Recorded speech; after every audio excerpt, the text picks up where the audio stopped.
The morning sun rose over the valley, but it did not bring warmth. It only lit up the dust that hung in the air like smoke. The land that had once been green with tall cornfields, rows of apple trees, and golden wheat now looked like a battlefield. Heavy machines crawled across the ground, their engines growling as metal claws tore into the soil. The barn that had stood for 3 generations was nothing more than broken beams and twisted sheets of tin. The chicken coop was flattened, the orchard cut down, the farmhouse door hanging loose as if it had been ripped from its hinges. All around, the air smelled of fuel, dust, and something worse, the smell of history being erased. The neighbors stood at the edge of the dirt road, whispering to each other. Some shook their heads, saying it was a shame, but they did nothing. Others stood with their arms folded, pretending not to care. A few even smirked, paid off by promises of profit or cheaper land taxes once the development came. They spoke in low voices, too afraid to say out loud that this was wrong, too weak to step forward. At the very front stood one man, his boots covered in dust, his fists clenched so tight his knuckles turned white. His face was calm, but his eyes burned like fire. This was his family's farm, the land his father and grandfather had worked, the place where every tree had been planted with care, every fence post hammered into the ground by calloused hands. It was more than land. It was memory, blood, and legacy. And now it was being destroyed in front of him. The bulldozer moved closer to the old windmill, its engine roaring like a beast. The driver leaned out of the cab with a mocking grin, shouting over the noise, "Orders are orders, buddy. Should have kept up with the times." The machine slammed into the wooden base, snapping the structure in half. The blades groaned and fell, smashing into the ground. The neighbors gasped, but no one stepped forward. Only the man stood still, his boots rooted to the earth as though he were part of it. He did not shout. He did not throw himself in front of the machines. He only watched, silent, steady, his fists trembling at his sides. A boy standing with his mother whispered, "Why isn't he doing anything? Why doesn't he stop them?" His mother hushed him, shaking her head, her eyes full of pity. The greedy ones, the developers, the HOA leaders standing near their shiny cars, laughed quietly, thinking the man was broken. They whispered to each other about new cabins, luxury villas, profit margins. They thought the silence meant surrender. But those who truly looked closer would have seen something else. His silence was not weakness. His calm was not fear. It was something deeper, heavier, like a storm building on the horizon. He watched as the machines ripped apart the soil where he had planted seeds with his father as a boy, where he had run through fields with his sister, where his mother had once called him in for dinner with a laugh. He remembered the nights by the fireplace, the smell of fresh bread in the kitchen, the way the land had always seemed to breathe with them, like it was alive. Every memory now looked buried under steel tracks and rising dust. Still, he did not move. Still, he did not speak. The HOA president, a tall man with a smug smile, stepped forward, clapping his hands together as if dusting them off. "It's about time this land came to some real use," he said loudly enough for everyone to hear. "No one cares about old barns and dying crops. This valley will shine once we build our community here. Think of the growth, think of the money." Some neighbors nodded nervously, not daring to disagree. Others kept their eyes on the ground, too ashamed to meet the gaze of the man who had just lost everything. The protagonist turned his head slowly toward the president, his eyes cold, his jaw tight. For a brief moment, the president's smile faltered, but he quickly forced it back, mistaking the silence for defeat. The machines roared louder, tearing deeper into the land, flattening everything that had once grown with love and care. Dust rose into the sky like smoke from a funeral pyre. Children cried as their parents pulled them away, saying, "Don't look, don't watch." But the man kept watching. His silence grew heavier, pressing down on everyone who stood nearby. They felt it even if they did not understand it, the weight of something waiting to be unleashed. Hours passed, and by noon the farm was unrecognizable. The farmhouse was nothing but rubble. The fences were gone, the animals scattered, the orchard leveled to stumps. The once living, breathing heart of the valley now looked like a wasteland. The HOA leaders congratulated each other, shaking hands with the developers. They spoke of investors, contracts, and blueprints for cabins and paved roads. Their laughter was loud, sharp, cruel. The man turned away from the ruins and walked slowly down the dirt road. The crowd parted silently as he passed, some looking at him with pity, others with fear. No one dared to speak to him. No one dared to ask what he was thinking. His silence followed him like a shadow, heavy and unbroken. That night, as the moon rose over the valley, the land lay dead. The machines slept under tarps, the developers gone to their comfortable homes, the HOA leaders smug in their false victory. But in the darkness of a small house at the edge of town, the man sat at a wooden table, an old folder in front of him. He opened it with steady hands, and inside lay the yellowed documents no one else remembered. Words written years ago, signed and sealed by county officials. Words that carried power deeper than land, deeper than fences or barns. He traced his finger over the line that named him the owner of something far greater than fields or buildings. He was the owner of the water rights. The river, the wells, the lifeblood of the valley, all under his control. Outside, the greedy men thought they had won. They thought silence meant defeat. But as he closed the folder and leaned back in his chair, the faintest glimmer of a smile touched his lips. The storm had not broken yet. But it would. And when it did, it would drown them all. The next morning the valley looked like a battlefield, the once green land reduced to broken wood, crushed fences, and bare soil. Trucks came and went, carrying away pieces of what used to be the farm. But the true noise came not from machines, but from the voices of those who had destroyed it. The HOA leaders and developers gathered in the old town hall, their laughter spilling into the street. They sat at long tables covered in papers, blueprints spread wide, their fingers tapping on charts and maps. To them the farm was already forgotten, its memory erased as if it had never mattered. All they saw now was profit. Richard Cole, the HOA president, leaned back in his chair, puffing his chest like a man who had conquered something great. "It's done," he said with a smug grin. "No more stubborn farmer, no more wasted land. We're finally moving forward. Imagine it, 40 new cabins, a shopping strip, maybe even a resort. This valley is about to make history." The developers clapped politely, one of them raising a glass of water like a toast. "To progress," he said. They all laughed and echoed the word, their voices dripping with arrogance. Outside the hall, people gathered in small groups, whispering. Some were angry but afraid to speak. Others were curious, drawn in by promises of jobs or new business. Many stood silently, afraid to take a side. Among them, children asked questions their parents refused to answer. Why did they break the farm? Where will the animals go? Where will the farmer live now? The parents shushed them, pulling them away, telling them not to talk too loudly. Inside the hall, the men continued to boast. "That fool just stood there," one developer sneered, his words followed by laughter. "Did you see him? He didn't even try to fight back.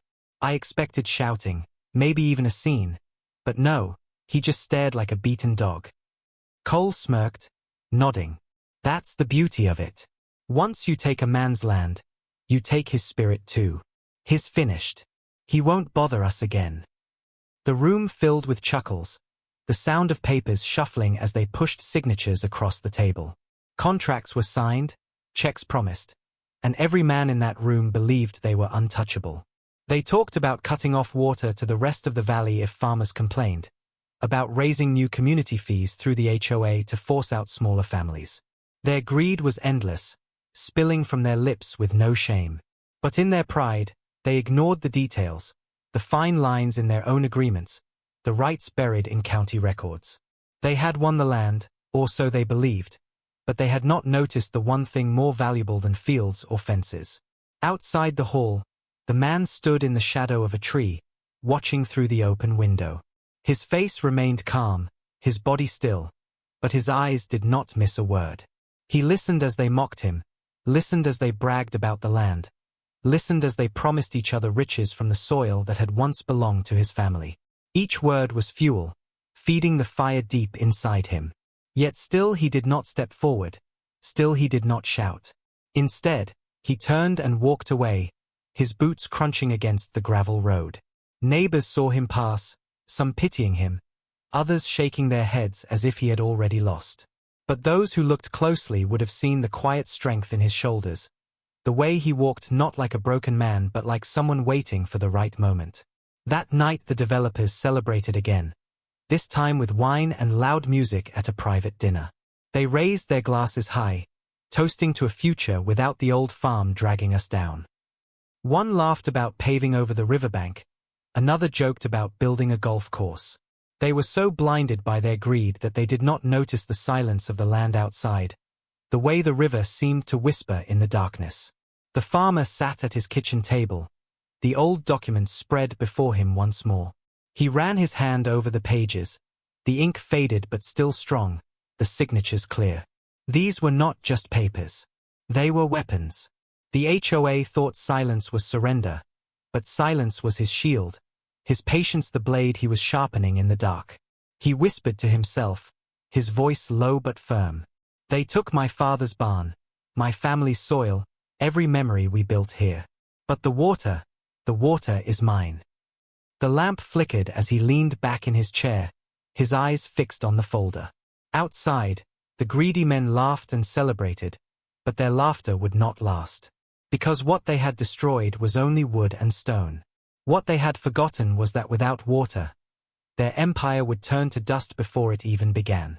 The farmer closed the folder slowly, his jaw set, his silence heavy with promise. The storm had not arrived yet, but it was coming, and when it did, the valley itself would turn against those who had mocked him. The night was silent except for the steady sound of crickets by the river. The farmhouse was gone, the barns destroyed, but the small house at the edge of town still stood. Inside, a single lamp glowed on a wooden table. The man sat alone, his face lit by the weak light, his hands resting on a metal box that had not been touched in years. It was his father's box, dented from age, its lock stiff with rust. For hours he sat without moving, staring at it as if it held not papers but the very heart of his family. Finally, with a steady breath, he pulled the key from around his neck, the same key his father had given him before he passed, and slid it into the lock. The metal clicked, the sound echoing in the stillness.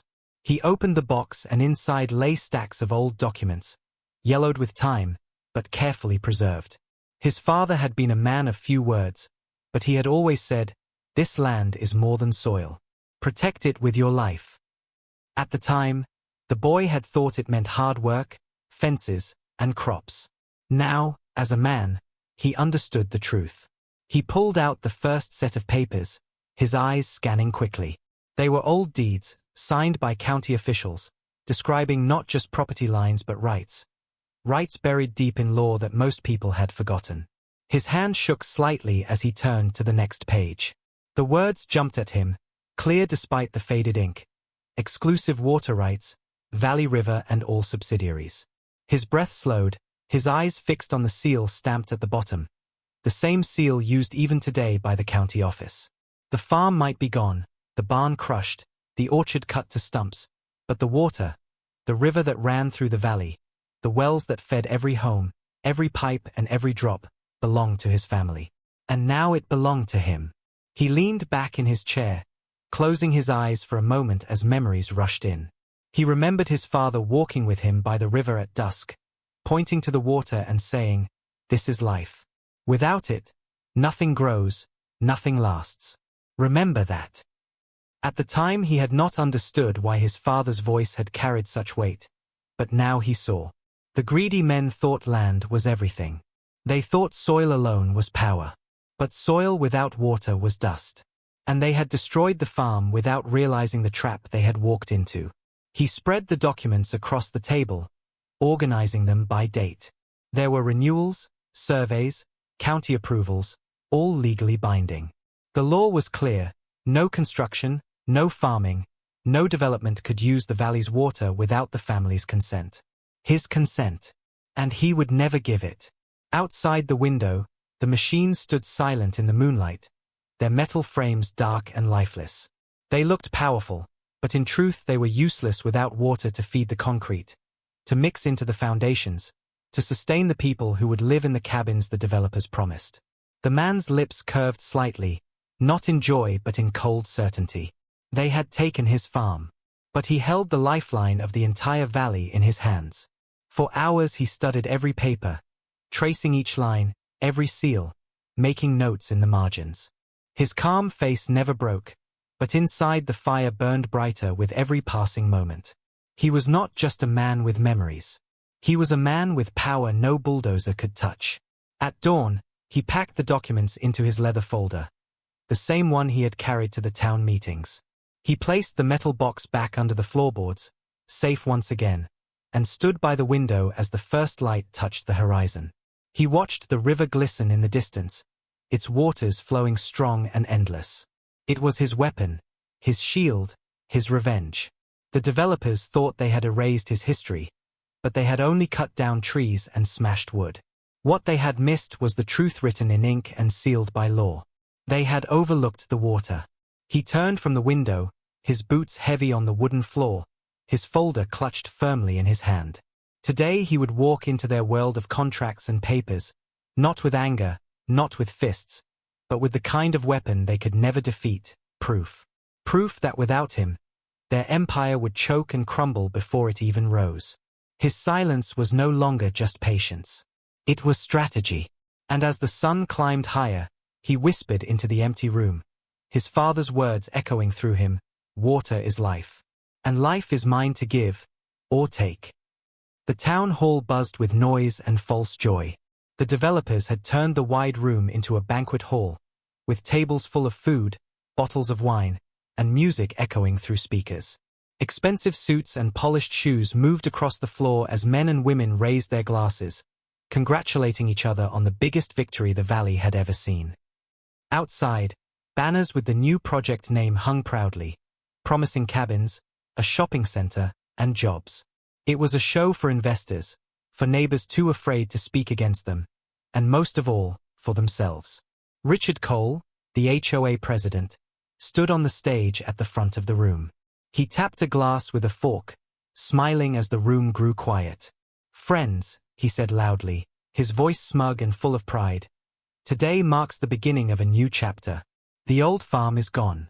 The land is free for progress, for growth, for profit. We will turn this valley into a model community that will make history. No more wasted soil, no more stubborn farmers standing in the way of progress." The room erupted in applause, glasses clinking together as laughter rolled through the air. The developers shook hands, their eyes glowing with greed. One leaned toward another and said, "By next year we'll triple our investment. Imagine waterfront cabins, golf courses, maybe even a luxury resort. This valley will be ours forever." They all laughed, but outside the walls of their celebration, the land had already begun to resist. Workers at the construction site were growing restless.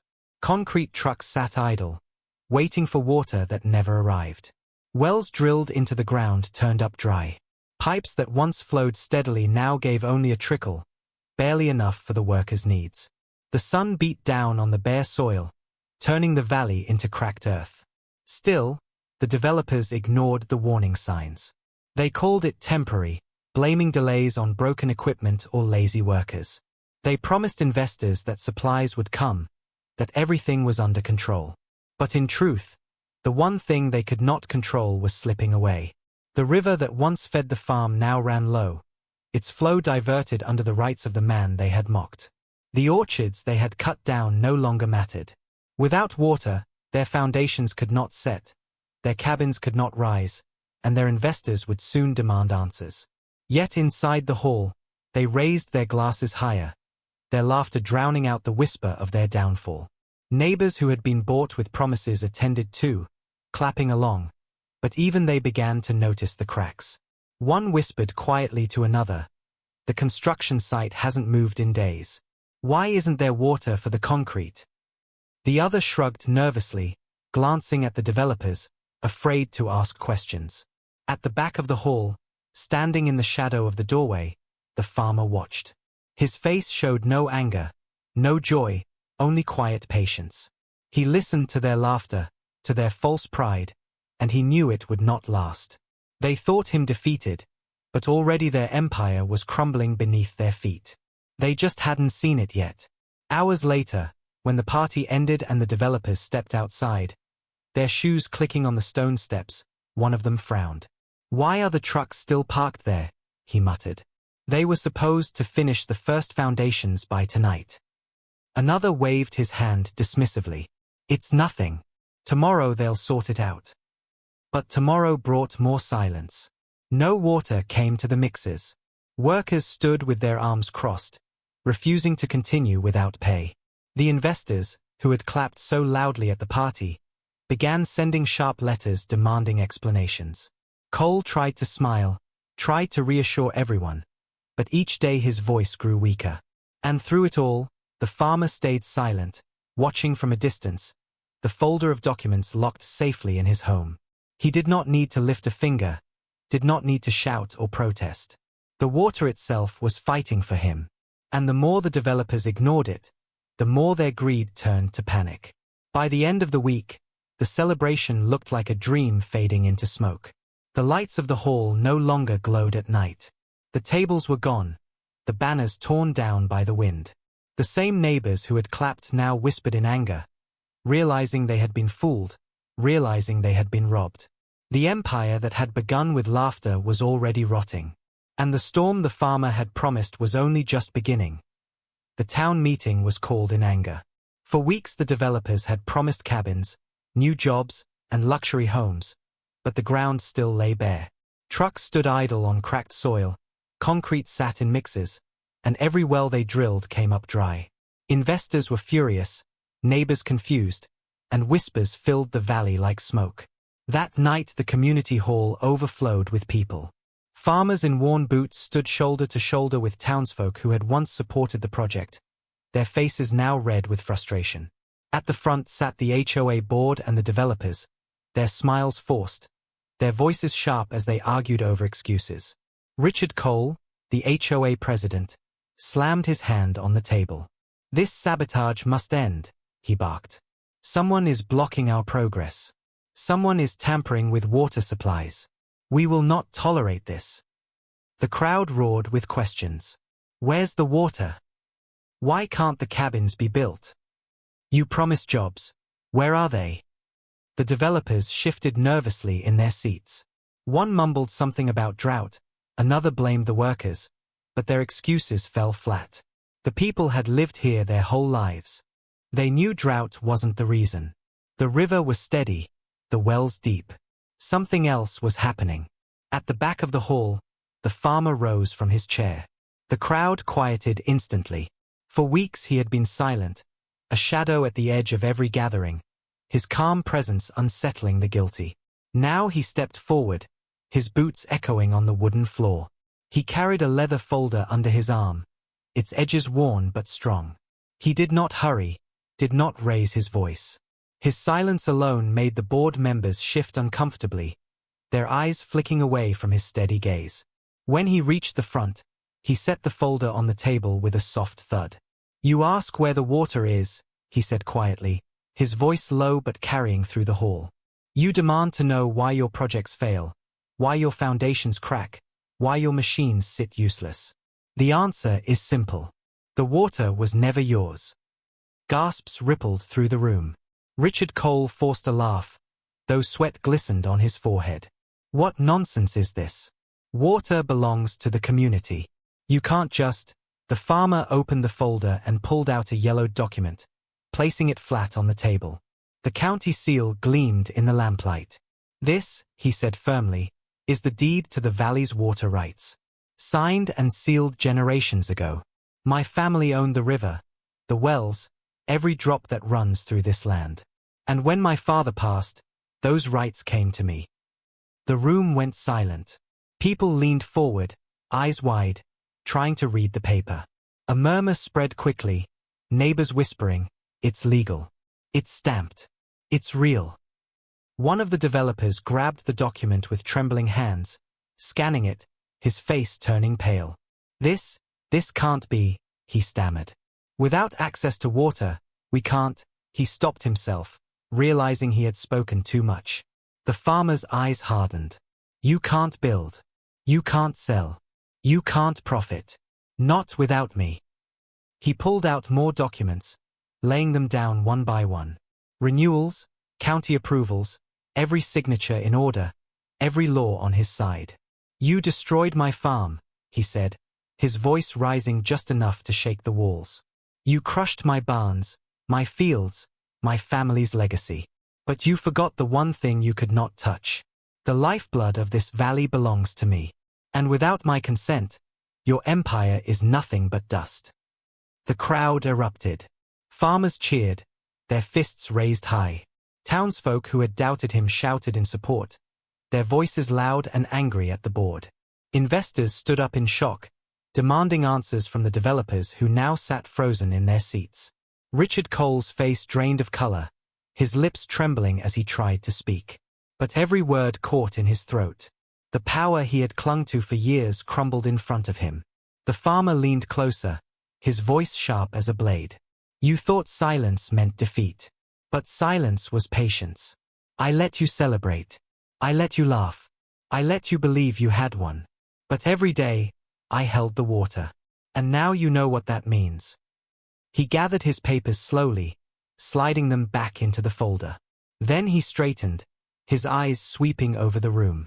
This meeting is over. Your plans are finished. And from this day forward, the valley is free of your greed. The hall shook with applause and shouts. Neighbors surged forward, no longer afraid, their voices drowning out the desperate protests of the board. For the first time in weeks, the farmer allowed himself a small, grim smile. Not of joy, but of victory. The truth was out. The trap was sprung. And the men who had mocked him were now nothing more than thieves exposed in front of everyone. The storm that had been building for weeks finally broke the moment those papers hit the table. The crowd inside the hall was no longer silent, no longer afraid. Voices rose like thunder, neighbors shouting at the board, farmers cursing the developers, investors demanding explanations. The smug laughter that had once filled the room was gone, replaced by the sound of panic. Richard Cole tried to shout over them, his voice trembling as he banged on the table. This is lies. Fabrications. Don't listen to him. But the more he shouted, the less anyone believed. His words were weak, hollow, and every face in the room turned against him. The developers huddled together, flipping through the documents with shaking hands, their faces pale. It's real,